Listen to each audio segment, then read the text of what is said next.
Although there were many tribes of Native Americans out on the Great Plains, it was a vast area, and due to disease that had already come through and affected Native Americans, not as well populated as it had been 50 or 100 years previously.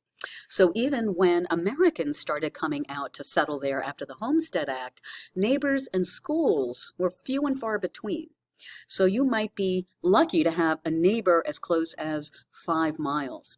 And school, when it was in session, would only be from October through May, so kids can help on the farm. And certainly the school days were shorter than they are today.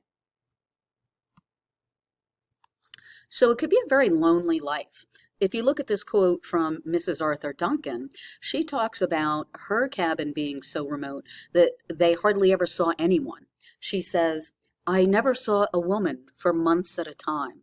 That must have been a very lonely and very odd way of living.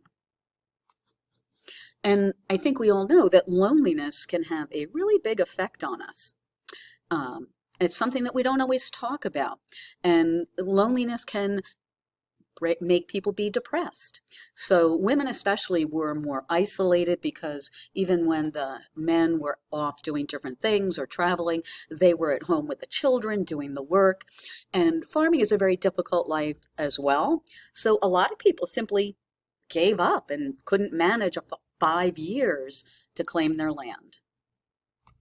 So people did a variety of things to prevent loneliness and amuse themselves. You can think of all kinds of games and things that we might play even today. Here you see people with their pets, and I love this picture on the upper left of the woman playing with her dog, looking like she's teaching him some tricks, and the woman on the right with her cat. And pets bring us a lot of love and a lot of solace. And you see many pictures of pioneers out in the West with their dogs and even their cats. People did other things like make their own music in the days before radio, the days before being able to record music. A lot more people played instruments, and they would get together to play music, to sing, to dance. And of course, as soon as the towns started springing up, post offices and newspapers. I love this picture on the right because the woman is reading a book or a letter while she's churning butter. And look at that little kitten trying to lap up some of the milk. Children, of course, had a variety of chores to keep them busy around their farm, around the claim. And again, when school was in session, that they were able to visit with other children, play games, whether it's charade, guessing games, or other games that we would play today.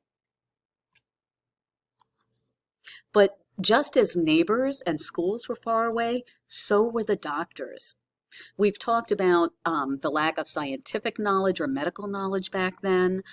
There were a lot of diseases that we have cures for today, or vaccinations today. So death was a fact of life for both children and adults.